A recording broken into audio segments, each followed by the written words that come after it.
the Lord, everyone. Good to see you in Sunday school today. Let me make a little room up here. Brother Rogers, we ain't done no good, have we? We hadn't done no good at all. We have a $10,000 pulpit sitting back there in the back and using a $10 rinky-dink thing up here to talk over. Joey, you got any pull on this? We ain't done no good. All right, we're going to have to find a high-ranking officer around here to get this removed and get our other one back up here. Glad to see you all today. Who? Brother Chris can handle it, take care of it. We'll put that on him. Good to see everybody today. Coming off a great Thanksgiving weekend, and I hope you all had a great Thanksgiving. I'm sure you did. It's so easy to be thankful, isn't it? If you're having a hard time with it, just look around. Examine what the other folks is going through, some of your neighbors is going through, and it'll be easy to have a thankful heart during Thanksgiving, and so easy, and then it's so easy to forget about it right after Thanksgiving. So let's don't let this spirit of Thanksgiving go away. Keep thankfulness in our heart. The Bible says that that's the will of God concerning you. That's what the Bible says. Be thankful. And I'm thankful this morning, and we had such a great Thanksgiving holiday, and now that's behind us, and of course Christmas is coming on, and that's always a great time. We always have a lot of festivities and families getting together, and that's celebrating the Lord's birth. We know he wasn't born probably that day, probably wasn't even close on that day. From what I can understand, it might have been in the summertime even, but we set aside that day just to celebrate the birth of Jesus Christ. And I know he was born. I know he died and rose again, and we'll celebrate that. As a church, we celebrate Christmas, have a great big time with it, and just thankful that the Lord is risen, thankful that he came, was born, and is risen, and now is seated at the right hand of God. Let's all go ahead and stand this morning. We've got some prayer requests to remember. I was getting an update on Sister Woodbanks earlier. Brother Gary Dole says she's doing some better, but she still requires 24-hour care and still in rehab. And we'll be there for a little while longer, so let's hold Sister Woodbanks up in our prayers. Love to see her back with us. I miss her. She's just been a support, a lifeline actually for the church down through the many years. And appreciate Sister Woodbank so much. Let's remember Sister Cutshaw. She's not doing well at all, so let's remember her today. Also, Brother Bill Cutshaw. And let's remember both of those in our prayers. As I said, a lot of you probably don't remember the Cutshaws. Their health caused them to have to stay away, but there's a great couple, great support for the church, always have been. So let's remember them in our prayers this morning. I'm sure we've got many more requests to remember because there's so much sickness going around right now. Seems like everybody's got colds and a lot of COVID even going back around again. So let's remember all of our sick folks trying to get over this thing. Anyone else have a prayer request you'd like to make mention of?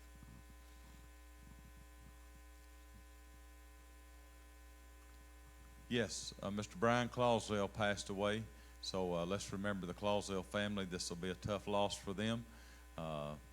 We've had several here lately, the Ryder family, Paul Rollison family, all of these. If you've never been through a holiday without loved ones that you were so used to having right there by your side and was so close to, the first holidays are pretty rough. That can be really tough.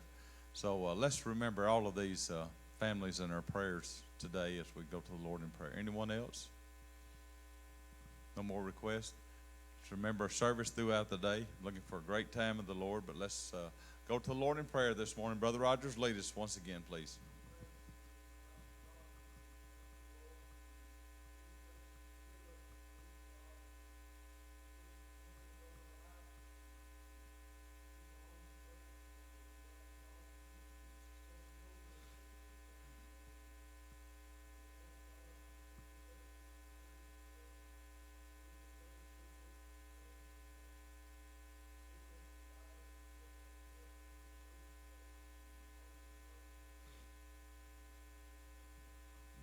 Amen. You may be seated. ushers can come on and grab our Sunday school offering. We had a great service last Sunday. Of course, we didn't assemble here last Wednesday night, but we had a great time last Sunday. Great move of the Holy Ghost, and looking forward to the Lord moving for us today. It's going to be a great day in the Lord once again. If you got anything to give in our Sunday school offering, we've got a lot of things coming up we'd like to do around the church and for the church. Are doing a lot of stuff around the church and for the church, and a lot of projects going on. But every bit of that takes money. Every bit of it. Nobody wants to work for free. Nobody even wants to work for a paycheck anymore. And the show ain't going to do it for free. So it takes money to run a facility of this size, and unless you're behind the scenes and know the ins and outs of the book work, it's just unbelievable what the electric bill runs around here for a month's time. There's several months we paid nearly $3,000 for electric bill in a month. All these dinners we have, and Fall Fest and all these kind of things, every bit of that takes a lot of money to operate. And we're trying to do the best we can as a board member to spend your money wisely. Our accounts are looking good, and we're frugal with our money, very frugal with it, and won't spend anything that we don't need to. And I think that's the way it should be. I think we're responsible to give our tithes and our offerings. That relieves our responsibility, but the ones in charge, the directors and the board, they got responsibility on their backs too, of how they spend the Lord's money. It ain't their money, it ain't the church's money, but it's God's money, and we need to be frugal with it and make sure we're getting the best thing we can for our dollar every time. We try to do that.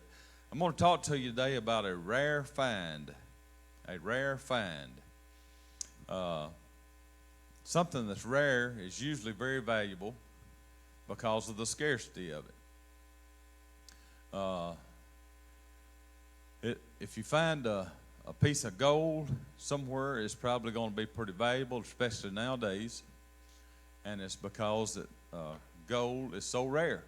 You don't find a lot of gold. I had never found a gold nugget. I ain't never had hardly any gold at all, just very little, maybe a little bit in a wedding ring, or a very small amount in a watch or whatever. It might be, they may say gold plated or whatever, but it's very little. When it comes down to it, there's probably just a speck of gold in it, to tell you the truth. Very little gold. I've never found any gold nuggets, but I think they're hard to come by. I know people have found some gold before, trying to pan for gold and find little specks, and it seems like a whole lot of work for those very few little specks that's in the bottom of that pan. Because gold is rare, and that makes it very valuable. Diamonds the same way. Diamonds is another rock to me. I just don't really get, I don't really get going on diamond rings or diamond stuff. I know a lot of you do. Ladies and men like diamonds, and they're pretty, but they're, just to me, they're just a rock. And but I know that they're valuable, and a lot of people spend a lot of money on diamonds, a whole lot of money. Antiques, a lot of people gather antiques. I'm not one for too much for antiques. I like to look at the old stuff, but if there's a newer version of it that works better, I'd rather have the newer version myself. Gene likes antique cars, and I like new trucks. That's just the way it is. The antiques are fine and they're pretty to look at, but when I get in my vehicle, I like all them buttons and stuff you can mash. And mine's even got a hands-free drive. You can go down the road and put your cruise control on, and you got your lane controls on, and you can mash a button, and it'll say take your hands off the steering wheel. You can just let that thing go, and it'll just get it right down the highway all by itself. It gets a little, every once in a while it'll say put your hands back on the steering wheel. My truck nearly talks to me. It'll tell me when I'm tired. It does. It really does. It said driver rest needed. That's me. That means I'm wobbling all over the road. That's what it means to get off the road. Many people hunt for artifacts and Civil War artifacts, especially around here, and arrowheads. That's a big thing also. People finding arrowheads from Native Americans. Civil War relics are very popular to look for. My dad was always a treasure hunter. He never found very many treasures, but he was always wanting to go out and treasure hunt, find a treasure. And he'd do the grandkids the same way. He'd take them out and they'd treasure hunt and dig in the ground and dig up old fruit jars and just worthless stuff. He even got him a metal detector one time, and he was going to do a lot of metal detecting and really find some rare stuff, and I don't know if he ever used it or not, but he was always looking for their treasure. But something valuable, something that's rare, becomes precious, and it's hard to find because of the scarcity of it. I wish we had time this morning to read the complete chapter of Proverbs 22. We don't have time to go through every verse in Proverbs 22, so we're going to look at the first 6 verses this morning and mainly talk about one verse in particular. But let's go to Proverbs 22:1. It says, "A good name is rather to be chosen than great riches, and love and favor rather than silver and gold. The rich and the poor meet together. The Lord is the maker of them all. A prudent man foreseeth the evil and hideth himself, but the simple pass on and are punished. By humility and the fear of the Lord are riches and honor and life." That's a good verse right there. By humility and fear of the Lord are riches and honor and life. Thorns and snares are in the way of the froward. He that doth keep his soul shall be far from them. And verse 6 says, "Train up a child in the way he should go, and when he is old, he will not depart from it." The verse I want us to focus in on this morning is the very first verse of Proverbs 22. "A good name is rather to be chosen than great riches, and loving favor rather than silver and gold." A good name. That's a rare find. That is a very rare find. I've heard people say before, even Christian people say, "Well, I don't care what people think of me." I may even said that before also, but we should. The Bible tells us that's a good name is rather to be chosen. So we should.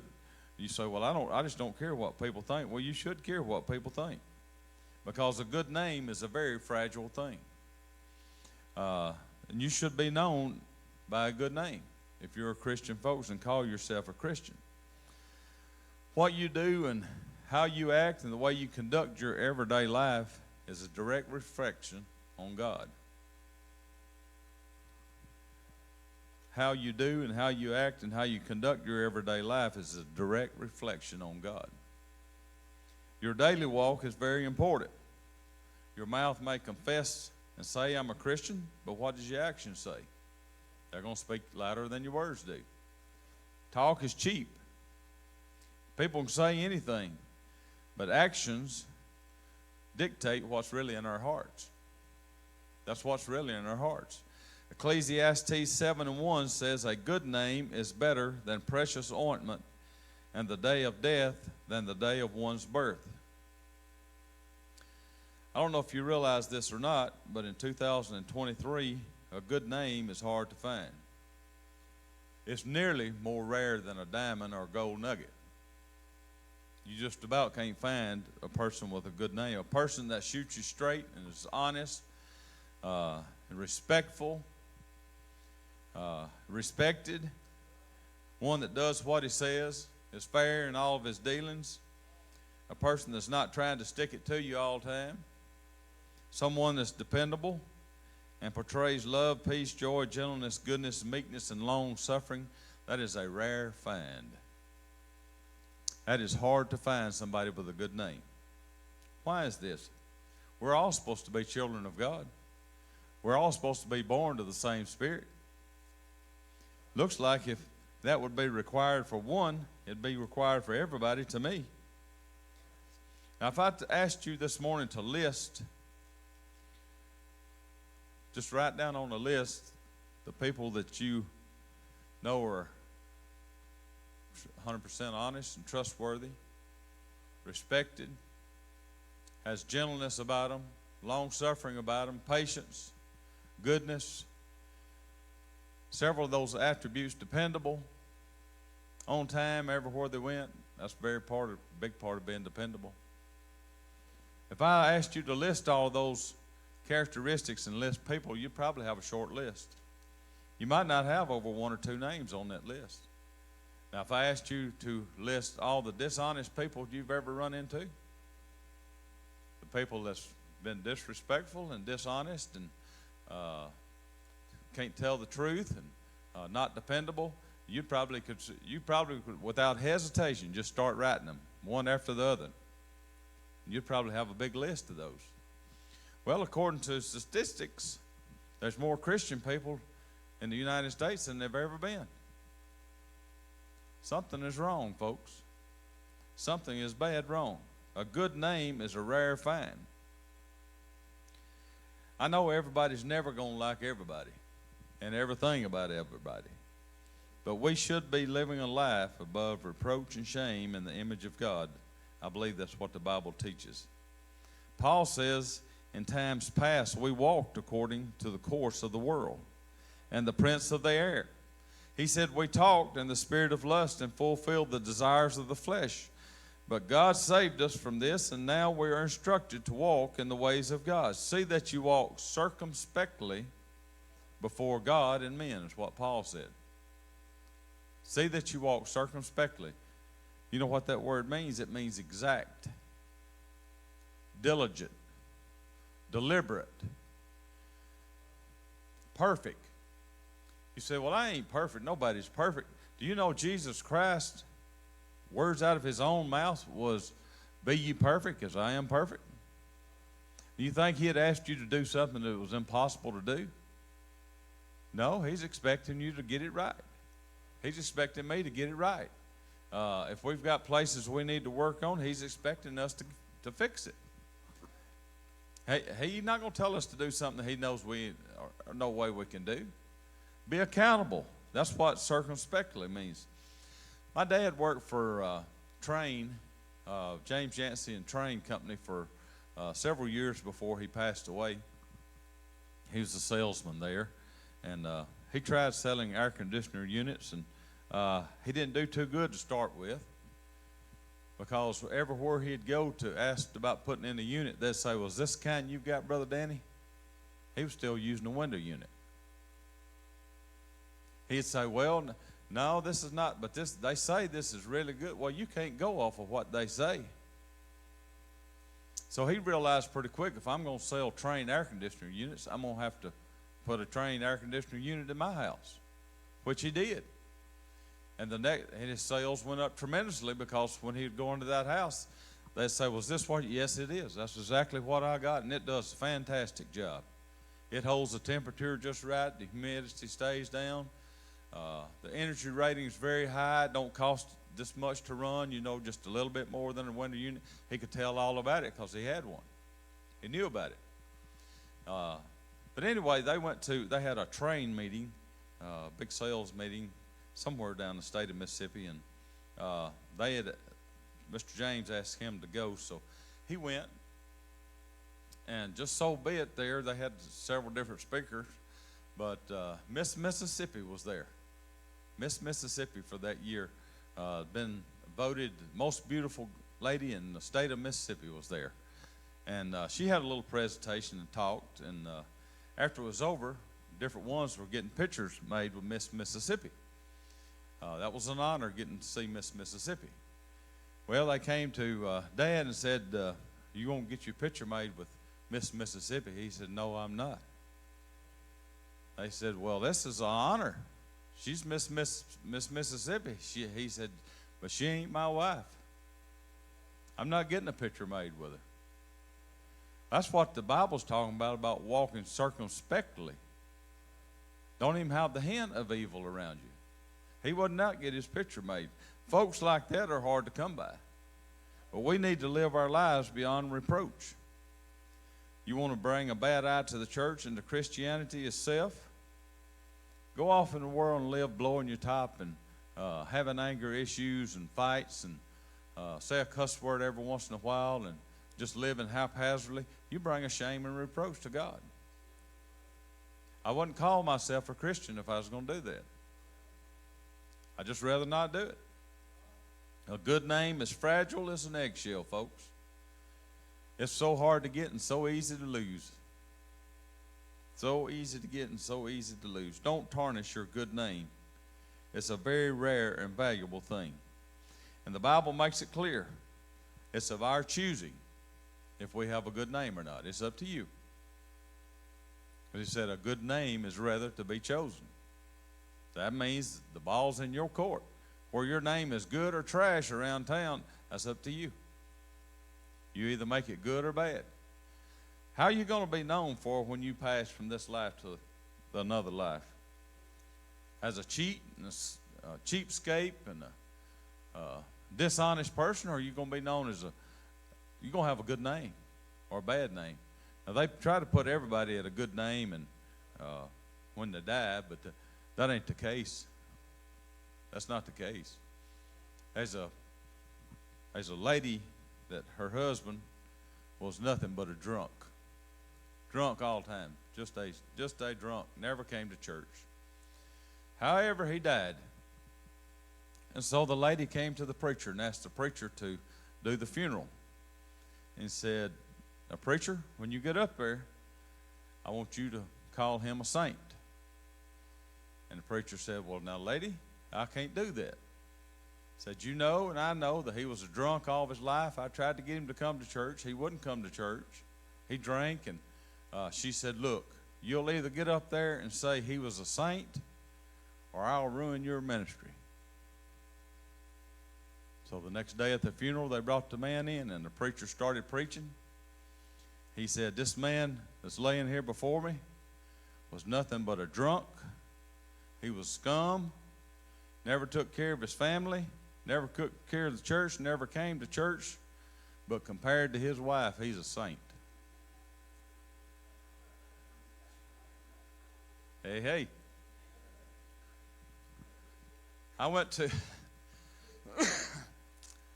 to, we've got several offices open now, and I went to Philadelphia office for their grand opening. There's a reason you open a store at one period and wait so many months or weeks to have a grand opening.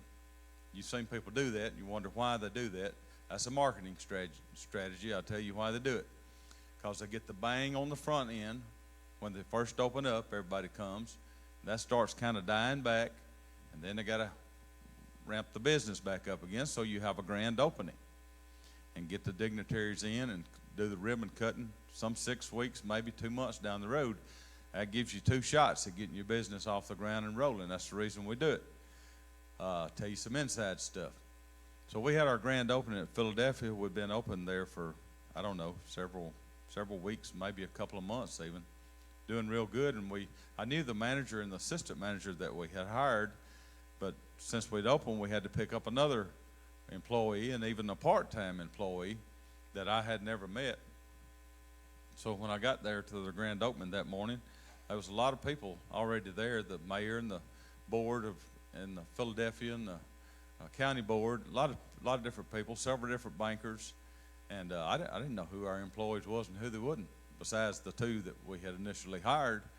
That could have been any of those people walking around. So anyway, as I went in and started introducing myself, I came across this older lady, and that, come to find out, she was the one that we had hired part-time to help us out, because it was kind of, trying to get everything rolling, was very busy. And she had been in the business for years and years at other companies, but she had retired, so we brought her, that hired her back to come in and work 2 or 3 days a week. Long story short, I went up and introduced myself to her, and she said, So, you're the Keith Frazier everybody's talking about. Now, that kind of scared me for a minute.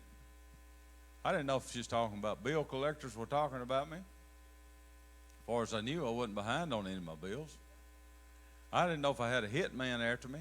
I didn't know what. I said, well, I guess I am. And I didn't know that was an employee that we had hired. And she said, well, you've got a reputation. Well, that don't tell you nothing, does it? I mean, that could be a good reputation. That could be a bad reputation. And she said, you've got a reputation. And I said, well, I hope it's good. And she said, well, you've got the name for being the best finance person there is in the state of Mississippi. I said, well, that's pretty honorable right there. I said, now who are you? She said, well, I work for you. And I said, well, I'm sorry, I hadn't been down here, hadn't met you yet. And she said, no, you don't know me. She said, I've heard about you through all these other different companies, and what a good, honest, hard-working, and dependable guy you were.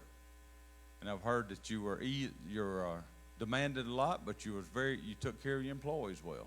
And I said, well, I appreciate that. I said, that's a compliment here and there. And she said, actually, I had 2 friends that worked under you during two different other companies. And when she told me who they were, I remembered them.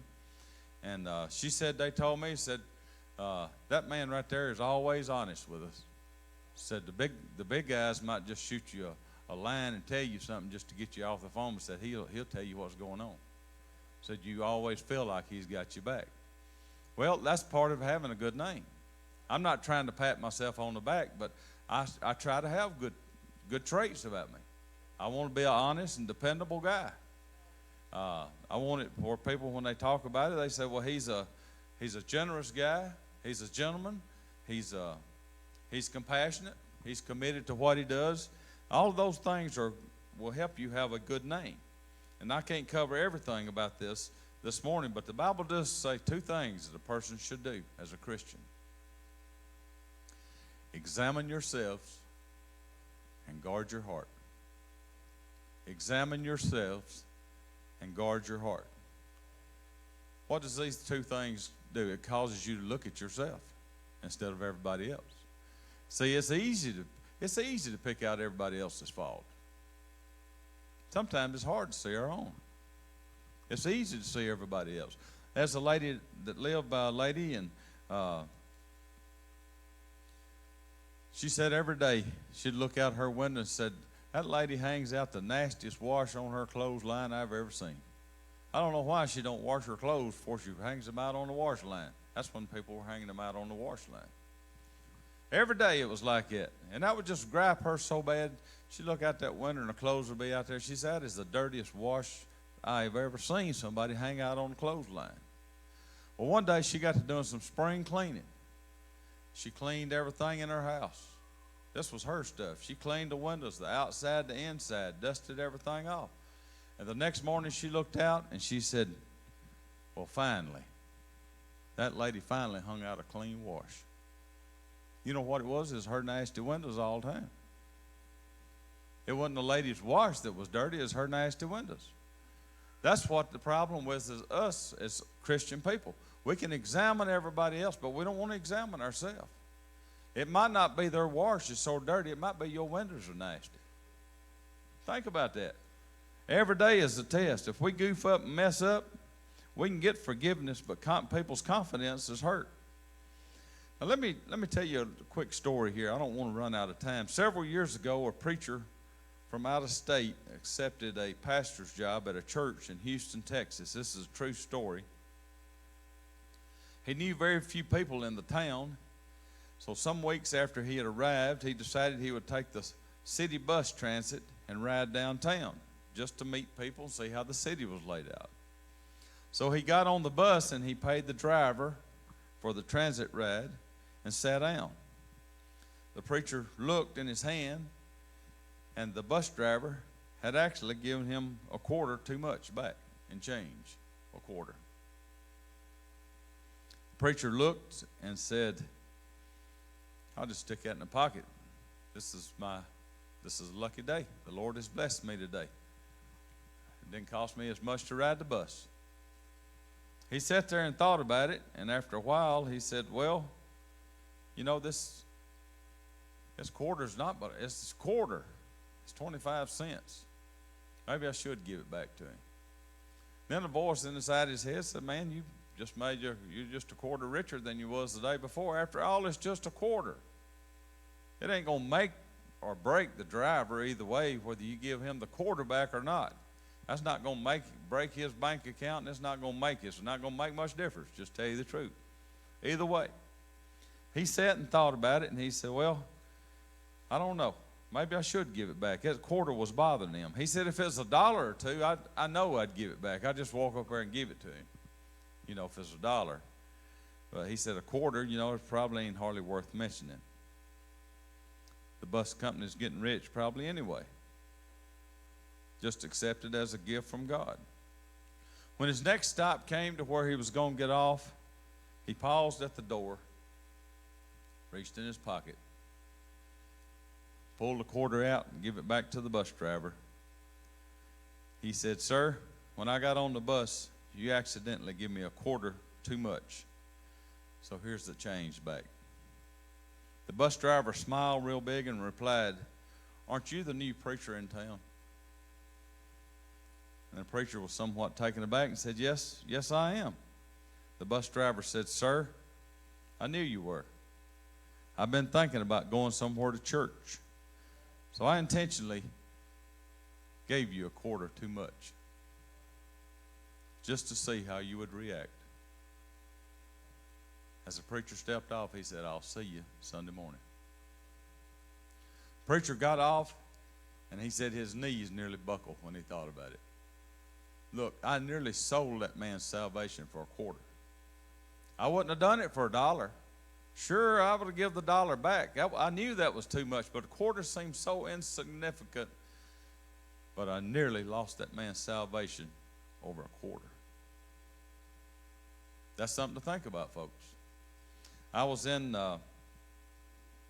Tractor Supply, and I go there way too regular, way too often. I always have just exactly what I need, seem like. And I go there for feed and whatever. And this was about maybe a year and a half ago. I went in one day through the week, and it was kind of a messy day, kind of rainy outside and drizzling rain, messy. I bought 3 or 4 sacks of feed, and I happened to think I needed some little boats for some little project I was working on. So I went back there and got a little box of them, and I think it was $1.39 or whatever. Throw them in the buggy. Didn't have nothing much in there, but mostly feed, sacks of feed. So anyway, I got up there and checked out, and the cashier done what they normally do, came over there with their little scanner and scanned everything in the buggy, sacked up what could be sacked up, left the feed in the buggy, and I paid him, thank you, and left. And I got out there and started loading the feed in the truck, and it was raining, and I was just throwing it in there, and I looked, and there's them boats laid right there in the bottom of my basket. And I thought, well, them things, she didn't get them checked. It was $1.39. I was continuing throwing that feed in there. I picked the bolts up and put them in my pocket, and I thought, well, man, I got to go back up there through the rain for $1.39. Anyway, I got it back out of the truck, and I said, I'm going back in there. So I went back in there, and I told that lady, I said, when you checked out, I believe you missed these. She said, you got your receipt? And I showed her my receipt. She said, yeah, I didn't get those checked. So I paid them for them. She said, I can't believe you come back in here for $1.39. I said, well, I didn't come back in here for $1.39. I come back in here because I still owed you money. I said, those weren't my boats. Those were Tractor Supply's boats until I bought them. After that, they'll be mine, and I can use them ever how I want to. Until then, those are y'all boats.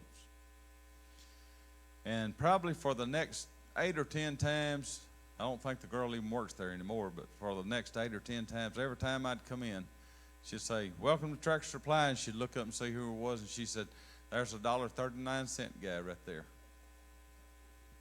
Only me and her knew what she was talking about. But I took them bolts back in there. Guard your heart. Watch your actions. Watch your thoughts. They become words. Watch your words. They become actions. Watch your actions, they become habits. Watch your habits, they become character.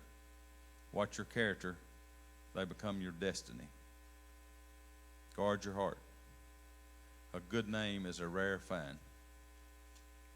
Then we see it in the last verse that I read to you this morning. Train up a child in the way he should go. When he is old, he shall not depart from it. We've heard this taught. I don't know how many times we've heard this taught. But that verse means raising your child up in church. And when he's old, he'll always be in church. It was an odd thing to me when I read this first 6 verses of Proverbs and then all the verses after it. Not one verse in Proverbs 22 talks about salvation. Not one verse. Train up a child in the way he should go is not talking about salvation. Train up a child in the way he should go, and when he's old, he will not depart from it. Is training the child up to have a good name. That's the way this chapter starts off. A good name is rather to be chosen. Remember, you choose it. You decide what your name's going to be. Maybe not your physical name, but you decide whether it's a good name or not.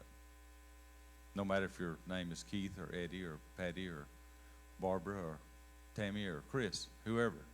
It don't matter. But this verse says, train up a child in the way he should go. Teach your children to respect and be respectable. Tell your child how they're supposed to live. Don't let them disrespect you. Don't let your kids disrespect you. Don't let your grandkids disrespect you. If you have to, whoop your kids again, even if they do have grandkids. That kid should not be sassing and talking back to your grandparents, especially with your kids standing by. Don't make tell my kids, don't make me have to get the kid. You take care of them while they're home. You get her straightened out and then bring her over here. And she'll be a nice little girl to deal with. But if you don't do your part at home, she's not going to do no good at Grandpa and Grandma's house. Well, this don't get a lot of amens. I didn't expect it. Let's look at Ephesians chapter 6. And Paul gives us a line-by-line detail on how we should treat people, no matter what category you fit in. Line by line. It starts out with this. Children. This is to the young kids. This is to kids that can't even read. You know how they're going to know this verse? You're going to teach it to them. Not only are you going to teach it, you're going to enforce it. It don't do no good to teach it if there's no consequences for disobeying. It don't do any good to teach it if there's no consequences for disobeying. That's a little better. Children, obey your parents in the Lord, for this is right. That's the right thing to do. That's the right thing for your kids to do. You're not telling them to obey you because you're just the superior person, but you're trying to get their heart right for God. Train up a child in the way he should go. This verse says, children, obey your parents in the Lord, for this is right. It all starts with how you teach your children. It's not an option to whether they listen and obey or not. They're going to obey. We had and I can't tell you who this is for reasons you probably won't understand, but you don't really need to know who this is. But I knew a lady that was not too far from where we grew up. And her son visited and played with us a lot when we were 8, 9, 10-year-old, and he was probably 5, 6, 7-year-old. Every day he'd come over with chew of tobacco in his mouth. Jaw stuck out. 5 or 6-year-old, 6 or 7 maybe at the oldest, spitting just like a grown man chewing tobacco with spit. And one day, Mom happened to see her out somewhere. She said, I don't know if you knew it or not, but your little boy's coming over at the house. He's got chewing tobacco. She said, I know it. She said, I have told him he don't need to do that. He needs to quit that. I thought to myself, you told him he needs to quit that. How's he getting it? How's he getting it? You control that. Children, obey your parents in the Lord, for this is right. And you control that. Don't let your children become an embarrassment to you out in the public. Do your training and discipline in private, so they're not an embarrassment when you get out in public. Teach them to respect everyone. You know, respect, you got to teach them. And you earn the respect. I understand that. You earn the respect, but after a while, you got to demand the respect. If you've earned it, then you demand it after that if you're still not getting respect. Whew. There ain't going to be no offering taken. Just relax. Just relax. But let me tell you, if you don't teach your kids to respect you and those in authority, when they come to Sunday school, they are a holy terror. I'm telling you. And not only will it be in Sunday school, it'll be when they get in public schools. They'll be a terror in public schools. They'll be in trouble constantly. Not only do they not respect the teachers there, they're not going to respect anybody in authority. You know what that means when they put you put driver's license in their pocket, they ain't going to respect the police. They ain't going to respect the laws of the land. You know what that does? That puts them in danger and you in danger, plus somebody else in danger. Just because you didn't do your homework and teach respect at home. Train up a child in the way he should go. A good name is chosen above great riches. And then verse 2 says, honor thy father and mother. This is your children getting a little bit older now. Honor thy father and mother, which is the first commandment with promise, that it may be well with thee, and that thou mayest live long on the earth. You want to do a favor for your kids? Teach them how to honor you. Not just obey you, but honor thy father and mother. There's a lot in that word honor right there. There's a lot in that word. I don't have time to deal with it. We're zooming too far. We're getting away from us here. Verse 4 says, and you fathers. See, this covers us all. You fathers, provoke not your children to wrath, but bring them up in the nurture and the admonition of God. And I've seen men, just because they had the title, they were so overbearing on their kids and their wives and their family. They was just the brute. They was just a plain old brute. And you know what that done? That causes hatred between a son or a daughter and a father.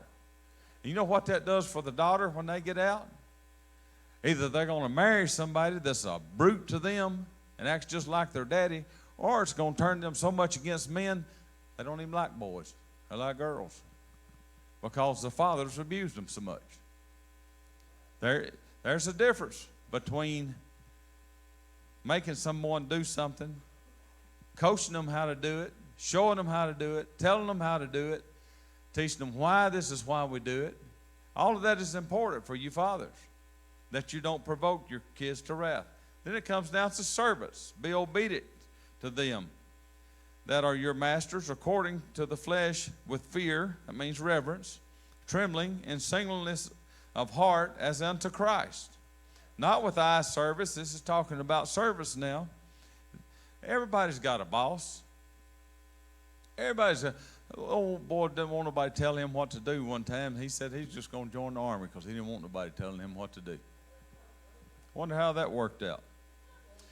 Not with eye service as men pleasers, but as servants of Christ, doing the will of God from the heart, with good will doing service as unto the Lord and not to men, knowing that whatsoever good thing any man doeth, the same shall he receive of the Lord, whether he be bond or free. I don't have time to dwell on this, but there's one more verse I need to get in here, and it's to the masters. Masters, do the same things unto them, forbearing, threatening, knowing that your master also is in heaven, neither is there respect of persons in him. In other words, if you're the boss over somebody, just because you're the boss, you don't have to hammer them over the head all the time. There's a way to boss people. You can do it through intimidation or motivation. Intimidation will last a very short time. Motivation will make them last a lifetime. That's the way you motivate people to work. That's the way you keep good workers. I wish Gene was in here to hear this. Oh, there he is. Well, he's retired, so. A good name is hard to find. It's a rare find to find a good name. And we choose it, whether we want our good name or not. A good name is rather to be chosen above riches. It's time to do a self-examination, folks. Ask your own self a question. You seen how many pages I've skipped right there just for your sake? Ask yourself a question. Are you honest in all your dealings? Are you dependable? Do you tell the truth 100% of the time? Is your ethics and morals up to biblical standards? You know what ethics is? That's a system of beliefs of something. First, you got to believe that's right. First, you got to have that system, but morals is what you actually do. That's what you actually do. Your reputation is who people think you are. Are you who you say you are? I'm going to read you one more story. I got to quit. There was a farmer and a baker that were very good friends. They lived in the same town and did business almost every day. The farmer sold a pound of butter to the baker, and the baker sold a pound of bread back to the farmer. So one day the baker suspected that he was not getting a full pound of butter from the farmer. So he decided to weigh it. Sure enough, when he put it on his scale, it was several ounces short of a pound. The baker was furious. The farmer was one of his best friends. How could his best friend do him this way? And as he thought about the matter, he got, and finally he said, I'm carrying him to court. I'm carrying that farmer to court. Even though they were best of friends. They stood before the judge, and the judge confirmed to the farmer and said, the baker here is accusing you of selling him butter that is less than a pound, but you're selling it as a pound. What do you got to say in your defense? And the farmer said, Your Honor, long before the baker and I started doing business, I was a farmer. I used scales, but one day my scales broke. My scales don't work anymore. So I went to a scale for balancing. And so I weigh his pound of butter each time on a scale against his pound of bread that he brings to sell me. That's how I know I'm giving him a full pound of butter, because I weigh it against the bread that he sells me. A good name is hard to find. Choose a good name over riches. There is so much here that I was going to tell you this morning that I didn't get to tell you. But if you'll just use what you got to hear, you're going to be a better person for it. It may be like crackling cornbread going down and scratch your throat, but it'll be good for you in the end. It'll fatten you up. It'll make you what you ought to be in the Lord. Let's give the Lord a big hand for his word today.